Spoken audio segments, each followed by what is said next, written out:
Happy Monday, y'all. Thank you for joining us for another fun field day of Monday morning and Real Estate Backstory, where we go. Wow. Good morning, everybody.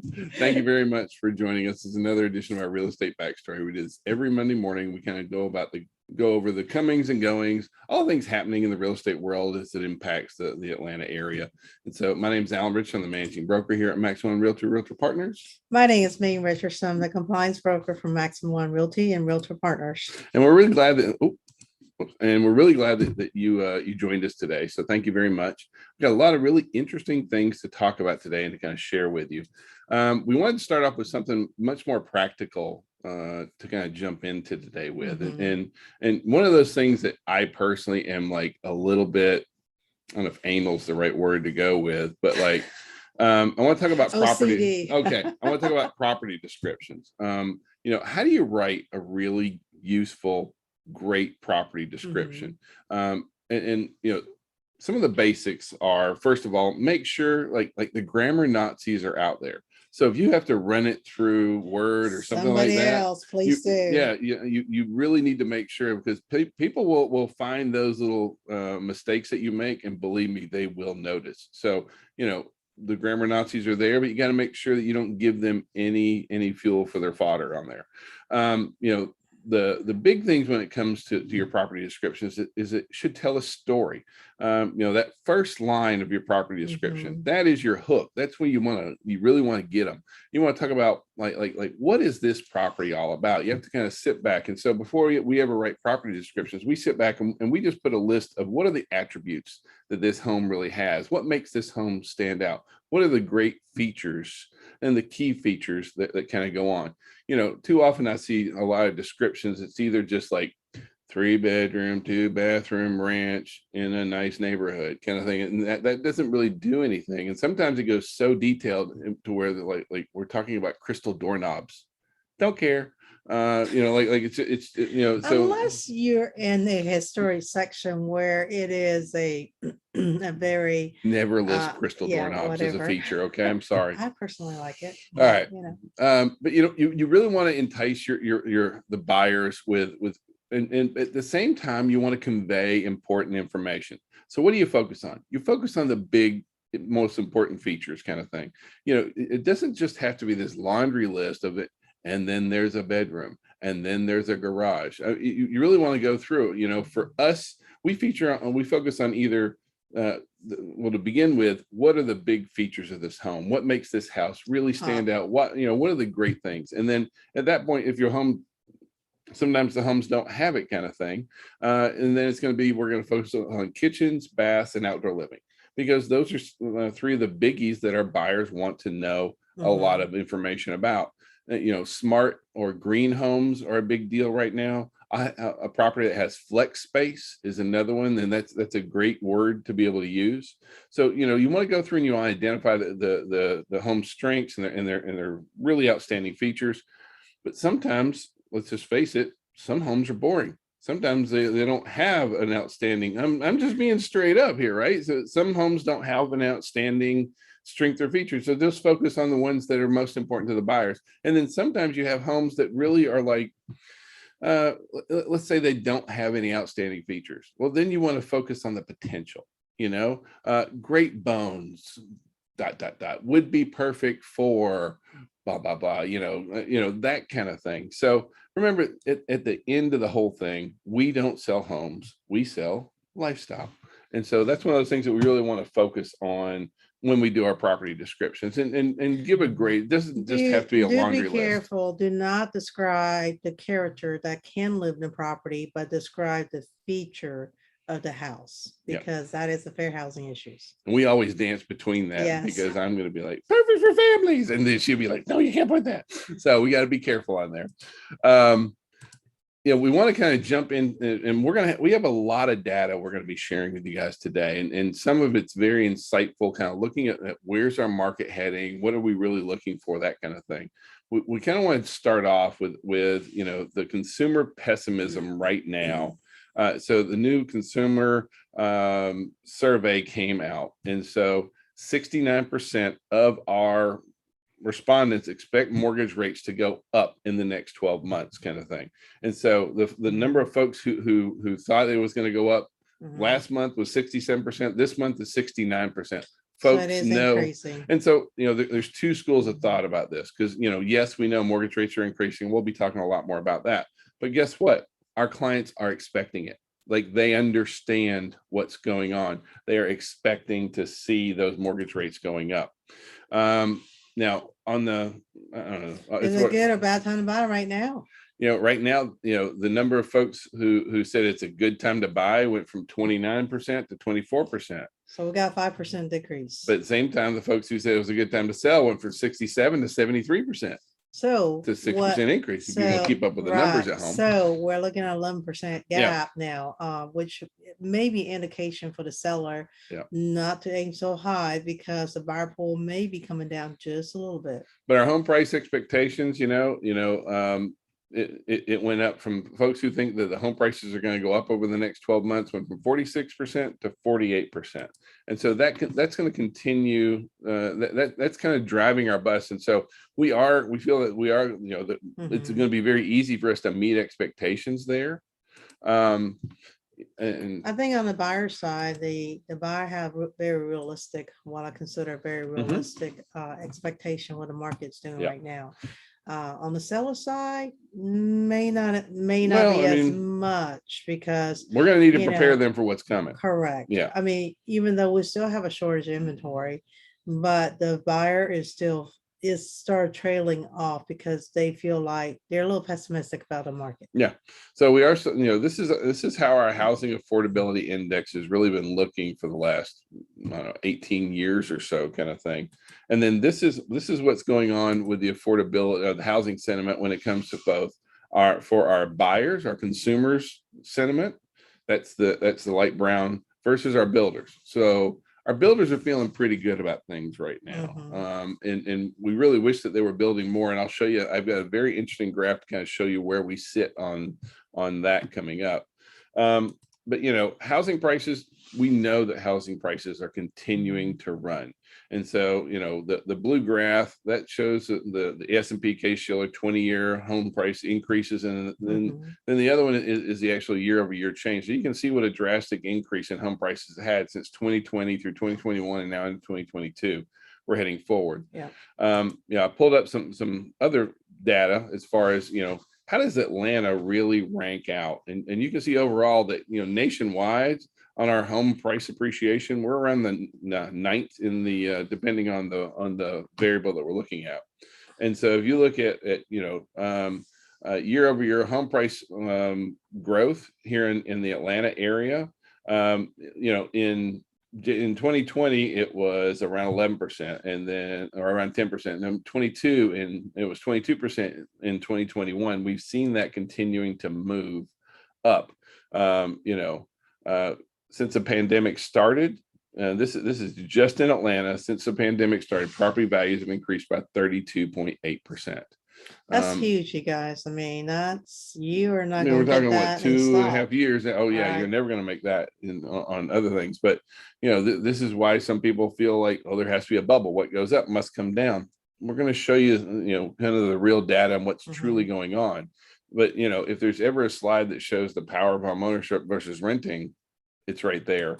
This is, what I found interesting on this one, and this shows where the largest value increases based on high, medium, or low pricing. And so here in the Atlanta market, we have more demand. Our lower price properties are much larger than almost any other state. Well, Las Vegas too, but we're one of the biggest ones that have the greatest number in high and low end, and it's tapering down. And we're kind of seeing that kind of across the board. We're starting to see a little bit more inventory tick up on the higher end. We're seeing more inventory in the middle, because that tends to be where our builders are right now. But our low end, our entry level, our starter level point, that's always been high, and it's going to probably continue to be high. NAR released so this is our median listing price, and so you can see that right now things are not really changing, and we don't feel that they're going to change heavily through spring and summer. Absolutely not. And you can see right now, year to date, year to date, it's 13.5% increase. year over year. Yeah. And you can see versus every prior year. I mean, if we go all the way back to 2017, you can I see. mean, if you look Yeah. at 2020, 2019, I mean, 2019 is when the COVID hit. So that is a red 2020. line. Wow. Okay. Early 2020. Yeah. Okay. So has it been that short? Wow. Yeah. Okay. So anyway, 2020, sorry, it's been a wonky couple of years. Yeah. So if you look at the blue line, it is Yeah. showing a huge difference between the blue and yellow. But at the same time, here is where our supply side has been going. Our supply is continued. And if you look at how many months of supply we had back in 2014, 2015 to where we are now, these are national numbers, and it is We're way below half. Yeah, we're about 40% of where we were. Mm-hmm. And so and what that really means in the grand scheme of things is if previously you had 5 homes to look at, now you have 2. Right. It is one, and so for our buyers, that's the toughie there. Now, the other side of things on the supply side, folks are like, why is there so much demand? Why are there so much demand? Well, guess what? We have that black line in the middle there. That is our 50-year average number of homes we built. So that's how many homes that we built for the last 50 years is that black line. That's what that average is. For the last 14 years, we haven't come above the line in the number of homes that we've built.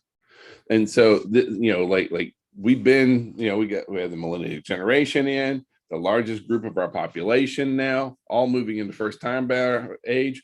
And we're still struggling and fighting to get new construction up. We're not even at the midpoint yet. We're not even meeting the average at this point. So that's not really great news for us. We want to see the builders more, but that's the other thing why we are seeing builders building a lot more townhomes right now. At the same time, this is our buyer traffic index, which, pretty much in the US, with the exception of like 5 states, everything is on fire. As far as our buyer traffic in conjunction, this is what our seller traffic is. And you'll notice that Georgia is listed as very weak, meaning number of listings and our inventory. So we have a lot of demand, not a lot of inventory kind of going on at the same time.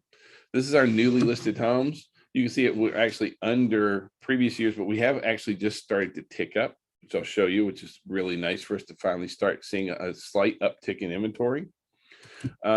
Days on market, like we said before, that one is going down. I pull data from many different sources, so sometimes it's not always line by line, depending on who's pulling it. The number of properties seeing a price reduction actually is actually up. Now it's only up 0.2% over last year, but it's up. We need to make sure our sellers are realizing this is a changing market right now. We are. And we need to prepare them for that changing market. Even though the buyer season is good coming up, there's only so much that a client can meet the demand with the rising interest rate and no increase in pay. There's only so much they can do. Now, the good news here is active listings have increased for the first time in 6 months.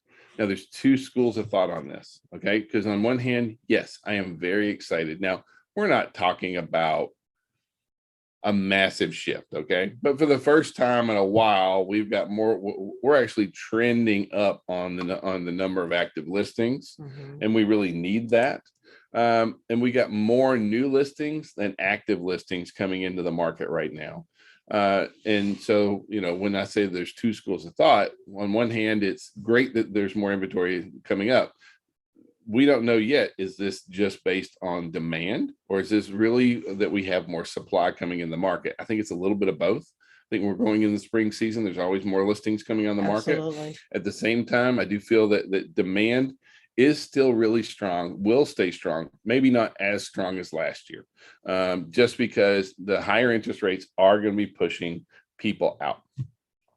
Now, all the big names out there in the real estate world, from NAR, Freddie Mac, Mortgage Bankers Association, Fannie Mae. What are they looking at on our pricing moving forward for the rest of the year?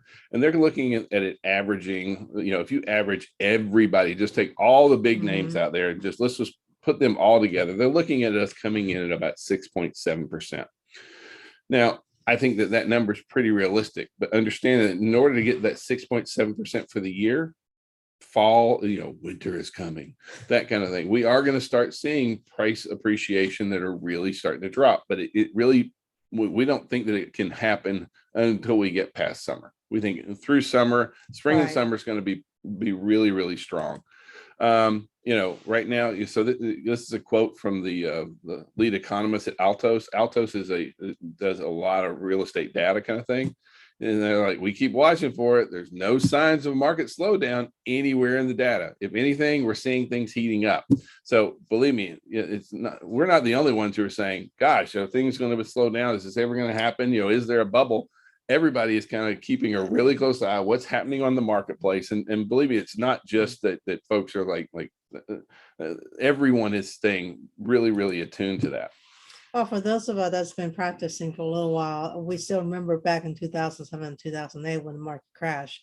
And so everybody is going to, keep a very close eye on that. But this market is not like it was in 2007, 2008. It is a little slightly different.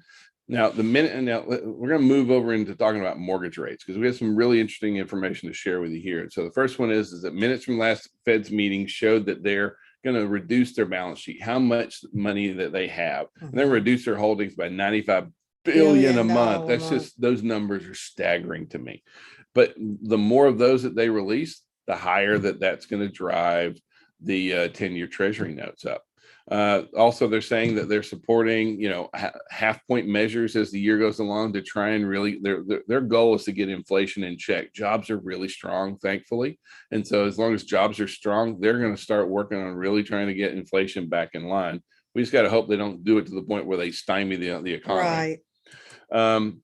So mortgage rates are likely to continue through the balance of 2020, but this is from Freddie Mac. They said that the rate of increase is really one of the things that's happened with the rate of increase is a lot of companies are hedging where it's going. Right. And so they've taken a lot of those big bites out already. Well, they're already higher than they probably should be right now based on a lot of market factors. But a lot of people, there's that knee-jerk reaction. And so we've seen a really steady increase. This week we're at a 4.72, which was up a tick from, I think it was 4.67 last week, if I remember right, kind of thing. Mortgage rates basically have increased 1.5 points over the last 3 months alone. Okay, so we've seen just a really aggressive, massive move in that. But what does that look like? What Ming and I really wanted to look at and really kind of search is historically when rates jump 1%, what does that really do to you? 75,000. I'm glad you asked. So let's talk about it. So this is the impact of rising rates on home prices. And so here's the good news, right? If you look at the last time that mortgage rates jumped by over 1%, and so you go from, we have 93, 96, 98, 2003, 2005, 2012. And these are all times when interest rates jumped up by at least a point or more. You see any kind of trends there on what happened with home pricing?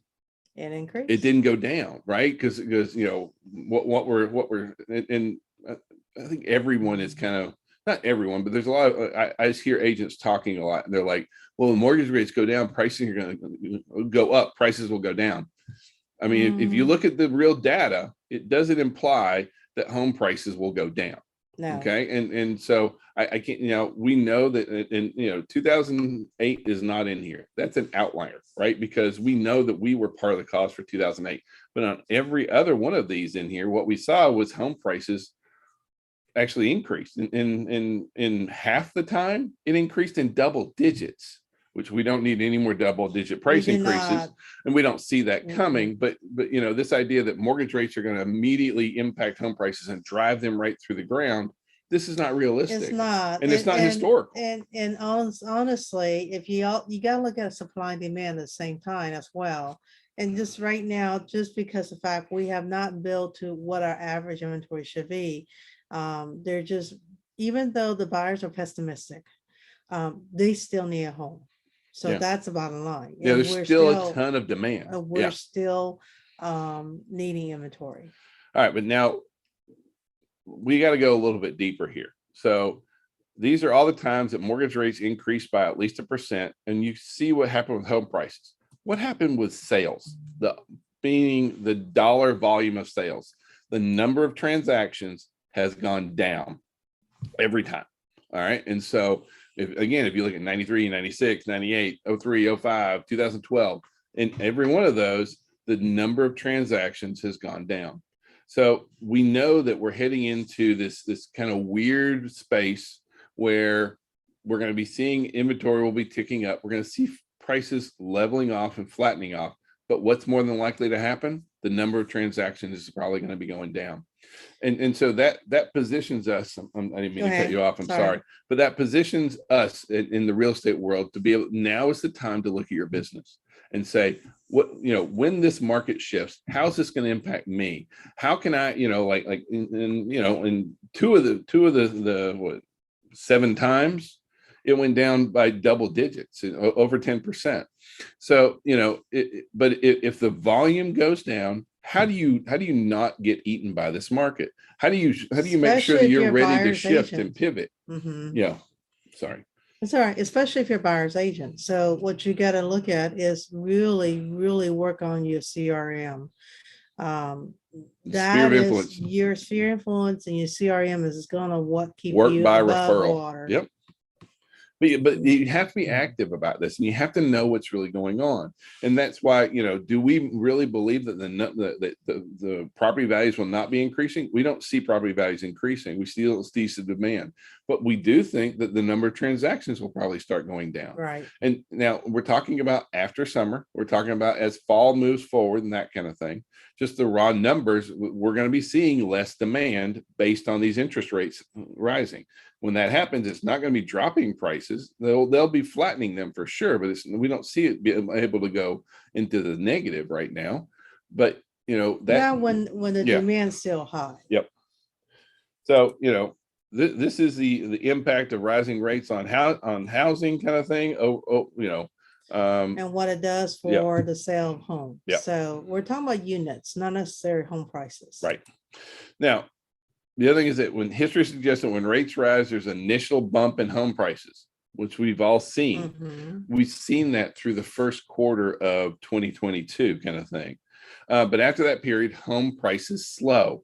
And so, Freddie Mac's, their analysis shows that a 1% increase in mortgage rates results in a home price appreciation that's 4%. That 4 percentage points lower. We've been running in the 10, 12, 13%. So if we go down 4%, we're going to be in that 7, 8%, which is kind of where we think we'll end up with a year for kind of thing. And so, that's where we see this thing kind of going. This is from Freddie Mac, and we really do kind of agree with that. Now, at what point do mortgage rates really become like a huge worry? Well, there's a large international financier kind of thing, big bank, UBS, and they said that, really we're not worried about mortgage rates unless they climb above 5.75 without having a certain amount of time. Like if they were to shoot up to 5.75, I think there's going to be a lot of things that'll be stopping. And so, we're still talking about that being another entire point away. We do feel that the rates have shot up so far. We think that they're going to kind of fluctuate right in this price point throughout most of the spring and summer is really kind of where we're looking at kind of having that. So, this should not be one of those where we're running around with our heads on fire. But we do need to be looking at our business. We need to be informing our clients. Things will be changing for our sellers. Things will be changing for our buyers.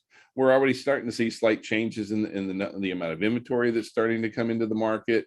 We have a lot, some of our lower priced buyers have already gotten priced out of the market. So that's putting less demand on the market. And so, but it really does come down to us. How are we going to manage our business? We have to go into this eyes wide open and know what's going on. The National Association of Realtors is fighting copyright ruling on floor plans, which sounds weird, right? But and this is actually going in front of the Supreme Court of all things. But here's the deal: we have builders who say their floor plans are copyrighted materials, and here in Georgia, we don't do a lot of floor plans on our listings. It's pretty, unless they're new construction, you rarely see floor plans. But in a lot of other states, it's a much bigger deal. A lot of states and MLSs and services out there make floor plans. Buyers expect to see floor plans. You always hear buyers coming in from out of state that expect that. And so we are kind of going in, and no one's trying to make. And the floor plans we have in our MLS are never like, no one's building a house off those floor plans. The problem is that sometimes clients can make adjustments on those floor plan, and unless you get a corrected copy, you may have a distortion of a floor plan. Yeah. And so, but they're just for general information purposes, kind of give a buyer an idea of the lay of the land kind of thing. So we agree with NAR on this one. We got 3 new bills going through that are looking to repair credit histories for student loan borrowers. Probably the biggie out there right now. And it's still unknown whether it's going to go through. But basically, what they're trying to push is that if you get your student loan current, then anytime it's been delinquent in the past won't impact your credit history at all anymore, which for a lot of our folks, that's a pretty big deal. Huge deal. And so we're going to see where that really comes in. Good news for those in our market. This is the share of home purchases made by investors between January and the 2019 through the end of 2021. And we've known the amount of investor activity going on has been really, really strong. But it's actually tapering down. And that's really, really good news. That's partially because when Zillow pulled out, because if you look at the timeline where it's a height, that's about the time when Zillow pulled out and buying iBuyer program. Well, it could be. This is actually how it breaks down. And so the green line represents small investors. The pink line represents mid-sized investors. And the blue, it represents people like Zillow, Open Door, OfferPad, all the big companies that are funded out of Wall Street. So overall, is this just Zillow driving? Hard to say. But it's definitely of note that I'm just glad that we're not having to fight with the iBuyers as much. So that's really good. For metros with the most new listings in the nation, number 6, Macon comes in. So if you do have buyers that are not worried about location and looking for a lot more, then consider Macon, Georgia. Yeah. Well, that's because they're still building product around low 200s for brand new construction. So therefore, it makes them that much more desirable. And some people don't mind driving against, you're not in the traffic in the morning. So it's actually a good thing. For training this week. So if you go to MX1 training this week, so tomorrow we have our monthly sales meeting. It's going to be live in all of our offices at the same time. Over on Wednesday at the airport office, we have George MLS is doing introduction to transaction desk. Please take transaction desk. It's one of the most like if you're a Georgia MLS user, this is like one of those things that you have to have. Okay, please take advantage of the training on there because we get so many questions about it, and like this is like entry-level stuff that you need to have solid and figured out. And not only that, the transaction desk has changed its platform and is actually more user-friendly. So if you would just take a little bit of time, it will save you so much more down the road. Also on Wednesday at 3, we have KV Core training. We're going to be going over KV Core is going to be going over Core Present and Core Listing Machine. On Thursday, we have 1031 exchanges over in Fayetteville. That one's going to be that's always a really good class. It's a really informative one. If you want more information about how to buy and sell properties through a 1031 exchange, how that works, how do you work with the investors? It's really good. It's an informative closing. CE class. Friday's Good Friday, so happy Easter for everybody coming up. We're going to be closing our offices at 1:00 on Easter, on Good Friday. For Max One Agent, this is throughout the corporate and franchise. Yeah. So if you have any transaction and you need to drop off your check or whatever, just know that nobody's going to be there after 1:00. Yeah. And now, Ming, you have a fun thing for us on Saturday. What are we doing on Saturday? Y'all. As partners agents, I would love to invite y'all to come do strawberry picking. We are going to provide a gallon for you to pick strawberries. And if you've never been to Southern Belle, let me tell you, their strawberry is the best. It's the greatest strawberry on the entire planet. It's like, it tastes like strawberry. So love for y'all to come out 10 o'clock to 11 o'clock, and we will provide you the gallon bucket for you to pick up your own strawberry. You got to pick your own. Bring your family. But the gallon strawberries is on us. So we love y'all. We appreciate y'all. and it Come spend the morning with us. So I Yeah. figure by 11 o'clock, y'all should be done. So you can go on with the other activities. All right. Hope you guys have a great week. If we can be of any service, please call, text, smoke signals. We answer it all. Have a great week. Have a great day. Bye.